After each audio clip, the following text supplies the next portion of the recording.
Alright, so I've got some stuff sitting on here, and it's pretty close. So, we're going to try and use up some other wood scraps we got laying around. I don't like wasting stuff. We'll just rip them on the table saw, do whatever we need to do to make them work.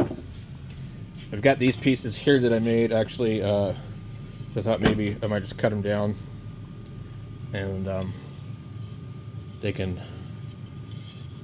sit in there like that. Just tuck them in somewhere, hide them somewhere, whatever the hell. I don't know. It's just an idea. I got them laying around. I can't really use them for anything else. Another thing too, also, you can just kind of build like a nice wood piece, square piece, and make like a frame that sits underneath here, and just park it underneath there. But I'm going to take these, I'm going to cut some pieces and just put them there, kind of make it look a little nicer.